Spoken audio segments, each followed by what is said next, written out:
अस्सलाम वालेकुम guys, welcome back to my channel. अच्छा, आज का जो हमारा टॉपिक है इसमें मैं आपको बताऊंगा कि कौन सी चीज़ें आपने इफ्तारी के अंदर लेनी है और कौन सी चीज़ें आपने सहरी के अंदर लेनी है। इसके अलावा आपको बताऊंगा कौन सी चीज़ें हमारे लिए इफ्तारी के अंदर ज़रूरी हैं और कौन सी वो चीज़ें जो हमारे लिए सहरी में लेना ज़रूरी हैं। और जब हम सहरी कर रहे होते हैं तो हमें ऐसी चीज़ें लेनी चाहिए जो पूरा दिन हमें एनर्जी प्रोवाइड करें, जिनसे हमें जो है वो फीलिंग ऑफ फुलनेस भी रहे और हम दिन सारा जो है वो एक्टिव तरीके से रहें। तो वो कौन सी चीज़ें हो सकती हैं इस वीडियो में डिटेल से आपको बताऊंगा। तो सबसे पहले तो आपको करना ये है कि आपको सहरी में यानी जब आप सहरी कर रहे होते हैं आपको कार्बोहाइड्रेट्स वाली जितनी भी चीज़ें होती हैं वो इस्तेमाल करनी चाहिए। फॉर एग्जांपल, आप गंदम की जो रोटी होती है इसका इस्तेमाल अपनी सहरी में ज़रूर रखा करें। इसके अलावा आप जो दलिया होता है इसका इस्तेमाल कर सकते हैं। जितनी भी चीज़ें होती हैं, कहने का मकसद ये है जिनमें कार्बोहाइड्रेट होता है वो आप इस्तेमाल किया करें, क्योंकि ये पूरा दिन आपकी बॉडी को जो है वो एनर्जी प्रोवाइड करती हैं। अगर आप इसके अल्टरनेट इस्तेमाल करते हैं बंद या आप ब्रेड का इस्तेमाल करते हैं तो आप देखेंगे कि ये चीज़ें जो होती हैं, बंद हो गई, ब्रेड हो गई, ये चीज़ें बहुत जल्दी डाइजेस्ट हो जाती हैं। बहुत जल्दी डाइजेस्ट होने की वजह से ये आपको एनर्जी लेवल जिस तरह की चाहिए होती हैं वो ये नहीं दे सकती और आप सारा दिन जो है वो सुस्त रहते हैं या आप एक्टिव फील नहीं करते, आपको फीलिंग फुलनेस नहीं रहती और आप जो है वो सारा दिन फिर तंग होते हैं। तो इसलिए आपको जब सहरी कर रहे होते हैं कोशिश क्या करें, प्रोटीन जिन चीज़ों में अच्छा हो वो चीज़ें इस्तेमाल करें, कार्बोहाइड्रेट्स वाली चीज़ें इस्तेमाल करें और वो चीज़ें जो आहिस्ता आहिस्ता अपनी एनर्जी को पूरे दिन में रिलीज़ करती हैं ऐसी चीज़ों का इस्तेमाल करें, ना कि एक ही बार में जो अपनी एनर्जी को रिलीज़ कर देती हैं वो फिर पूरा दिन आप जो है एक्टिव नहीं रह पाते। अच्छा, तो गाइस इसके अलावा आप सहरी के अंदर प्रोटीन का इंटेक भी अच्छा रखा करें। फॉर एग्जांपल, आप अंडे का इस्तेमाल कर सकते हैं, बॉयल्ड एग्स जो होते हैं वो आप इस्तेमाल करें।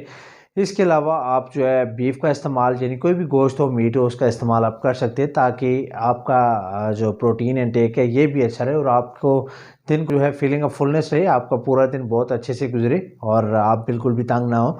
इसके अलावा आपने मिल्क का भी इस्तेमाल आप कर सकते हैं, योगर्ट का इस्तेमाल कर सकते हैं और इसके अलावा ख़ास ख्याल रखें कि ऐसे फ्रूट्स इस्तेमाल करें जिनके अंदर जो पानी की मिकदार है वो ज़्यादा होना चाहिए ताकि आपकी बॉडी जो है पूरा दिन हाइड्रेटेड रहे, क्योंकि आपने 10 से 12 घंटे आपने गुजारने होते हैं। तो इसमें आपकी जो बॉडी है जब हाइड्रेटेड रहेगी तो आपको किसी भी किस्म का कोई इशू नहीं होगा।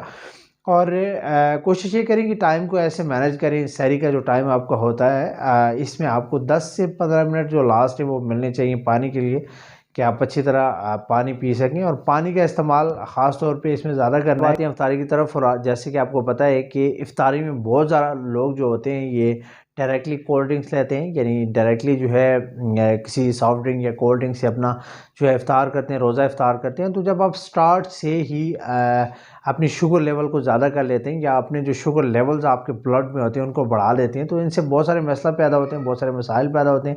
आपका शुगर लेवल जो है वो हाई हो जाता है और इसके बाद आप इसके ऊपर से हैवी चीज़ें खाएंगे या फ्राइड आइटम्स कोई जो हैं जितने भी हैं इस्तेमाल करेंगे तो उससे क्या होगा, जब आप फ्राइड आइटम या इसके ऊपर से जब आप हैवी खाने इस्तेमाल करेंगे तो आपको नींद आएगी। उस नींद को ख़त्म करने के लिए आप चाय का इस्तेमाल करेंगे और जब आप चाय का इस्तेमाल करते हैं तो चाय का इस्तेमाल आपको पता है कि आपको बहुत ज़्यादा डिहाइड्रेटेड बना देता है, आप डिहाइड्रेटेड हो जाते हैं जिसकी वजह से आपको बहुत सारे मसले मसाइल पैदा हो जाते हैं। अच्छा, अगर आपने इफ्तारी का स्टार्ट करना भी है तो आप सबसे पहले एक नॉर्मल पानी, सिंपल जो घर में होता है पानी, उस पानी से कर सकते हैं या फिर आप अगर करना चाहें तो खजूर से करें इफ्तारी। और इसके अलावा अगर मैं आपको बताऊं, आप जितनी भी चीज़ें होती हैं जो फ्राइड चीज़ें होती हैं जैसे समोसे हो गए, पकोड़े हो गए, इन चीज़ों को काइंडली अवॉइड किया करें, ये बहुत ज़्यादा नुकसान है। चाहे पेशेंट हैं यूरिक एसिड के, ब्लड प्रेशर के या कोई और बीमारी है आपके अंदर, या अगर पेशेंट नहीं भी है, सारा दिन खाली पेट के बाद आप जब बहुत ज़्यादा हैवी चीज़ें लेंगे तो वो आपको नुकसान देंगी। और एकदम से इफ्तारी के टाइम आपने जो है हैवी खाना नहीं लेना, आपने लाइट सी इफ्तारी लेनी है। उसके बाद आप नमाज़ पढ़ें, नमाज के बाद आप जो नॉर्मल खाना है वो इस्तेमाल कर सकते हैं या वो खाना खा सकते हैं। तो एकदम अगर हैवी आप लेंगे तो आपको उस तरह भी आपके लिए बहुत सारी परेशानी पैदा हो सकती है। इस पकौड़ों के अलावा जो जितने भी समोसे हो गए, जितने भी फ्राइड आइटम होते हैं, इन चीज़ों से जैसे मैंने आपको बताया ज़्यादा से ज़्यादा इनको अवॉइड करें, ये चीज़ें बहुत कम इस्तेमाल करें। कभी कभार या किसी भी टाइम आप इस्तेमाल करते हैं तो ठीक है, लेकिन डेली का मामूल इसको ना बनाएं कि आप इफ्तारी में डेली बहुत हैवी तरह इसको इस्तेमाल करें, ये आपके लिए बहुत ज़्यादा नुकसान है। इसके अलावा अगर मैं आपको बताऊं, आपने खजूर का इस्तेमाल करना है। खजूर आप जो डेट है यानी इसका सहरी में भी इस्तेमाल करें, इसका इफ्तारी में भी इस्तेमाल करें।